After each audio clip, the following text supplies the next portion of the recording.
Comme je disais tantôt, j'ai mis en place, je me fais un petit document Excel juste pour pouvoir me permettre de copier-coller, d'aller mettre ça en place, de l'imprimer pour garder ma trace aussi au niveau de la mise en place de mes comptes et ainsi de suite. Donc, c'est facile de garder une trace. Alors, j'ai mis en place les noms de mes utilisateurs. J'ai mis aussi le nom de login selon le... Je vais télécharger ça juste ici. Et je vais aller l'ouvrir.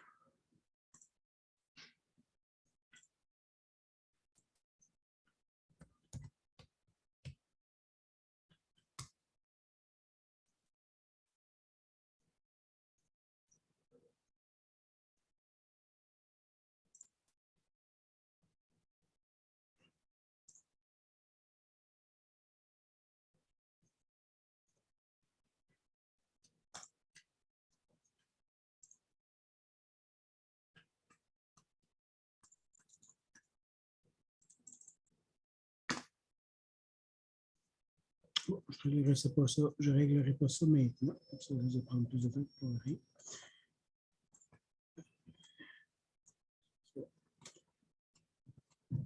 Donc, ça, je l'ai écrit. Ça, je l'ai écrit. Ça, c'est fait. Ça, c'est fait. Les logins, c'est fait. Ensuite, les groupes sont en place.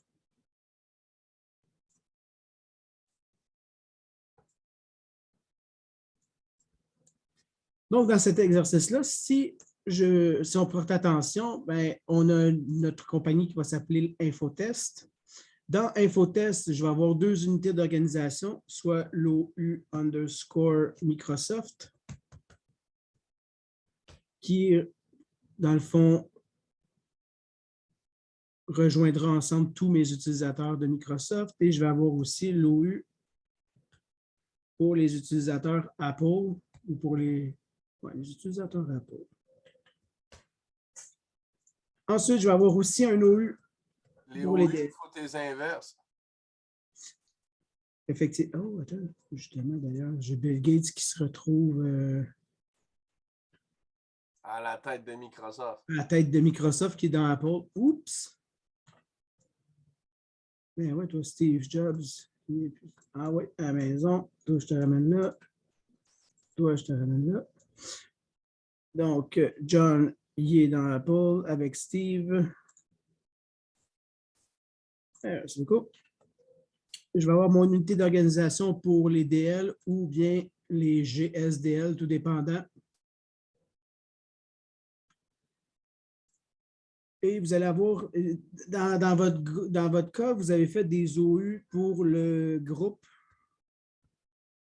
pour les groupes que moi, personnellement, je n'utilise pas nécessairement. Mais je vais les garder en place. Ça ici, c'est GDL ou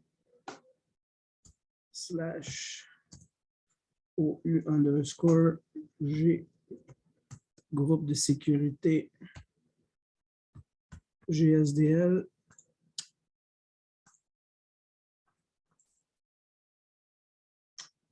Dans cet exercice-là, personnellement, c'est très simple. Ce que je fais, je crée DL underscore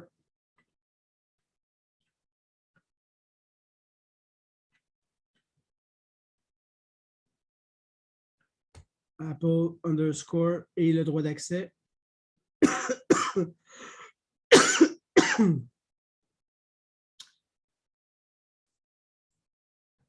Donc, on pourrait avoir des droits de lecture.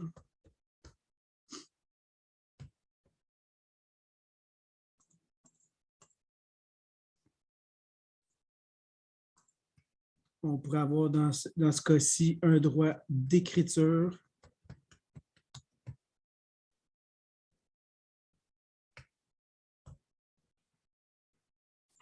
On pourrait aussi avoir un droit de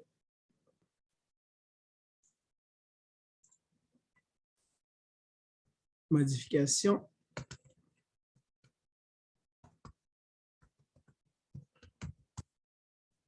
Et je pourrais aussi avoir le droit de refuser les gens. Habituellement, j'utilise read, RORWRX pour la mise en place des droits de sécurité, donc read, write, execute. Là, on va les utiliser en mots. CTRL-C, CTRL-V. Je vais aller mettre ça pour Microsoft.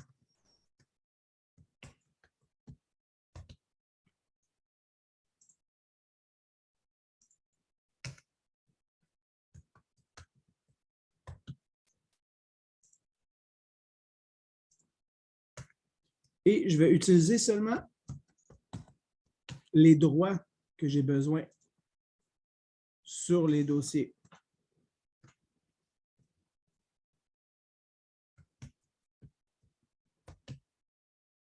Donc, mes droits sont tous là. Par contre, je vais utiliser ceux à la demande.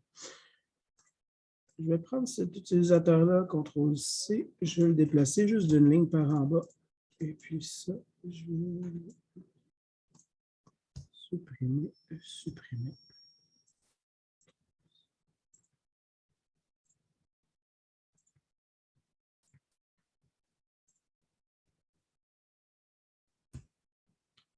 Voilà. Alors, on nous dit que dans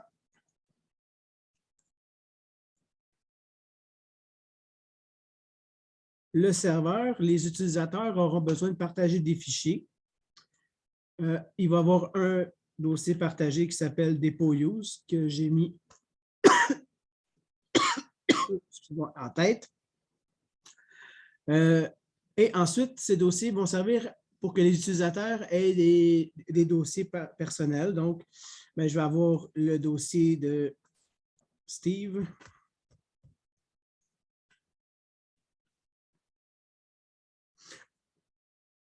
Ça pourrait être encore... Si je prendrais l'énoncé au pied de la lettre, je pourrais utiliser juste même le nom d'utilisateur parce qu'on me dit user 1, user 2, user 3. Donc, officiellement, je pourrais dire Apple, Vincent, Microsoft, Bill. Sauf que je trouve que c'est pas assez explicite. Et je vais aller chercher John, Bill. Et là, c'est là que je pourrais avoir un conflit.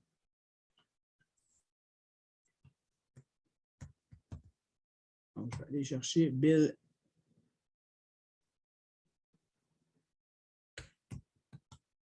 Bill Atkin. Donc, chacun a leur propre dossier. Dans ça ici, au niveau de mes permissions, j'ai quoi? Je vais avoir le droit d'écriture.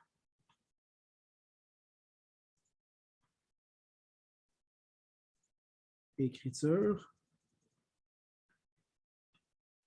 Par contre, je dois aussi avoir le droit d'écriture pour Bill et Bill. En fait, ils ont tous le même droit d'écriture. Tout le monde a uniquement un droit d'écriture et c'est tout dans cet exercice. Donc, le seul DL que je vais mettre en place, c'est le DL qui est rattaché à ce groupe et qui lui donne la permission d'écrire, tout simplement.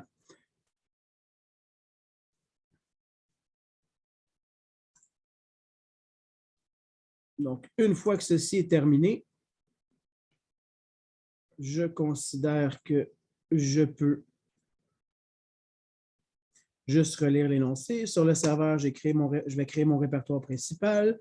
Il y aura un dossier partagé qui va s'appeler Depot Use avec les noms de chacun des utilisateurs avec une permission d'écriture seulement.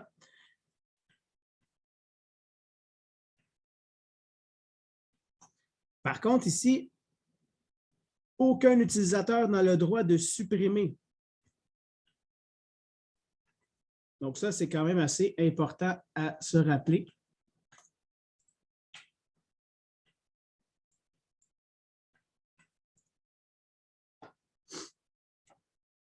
Je prends ça ici, je le ship de l'autre côté, je vais dans mon serveur, c'est installé, je ferme, je le redémarre.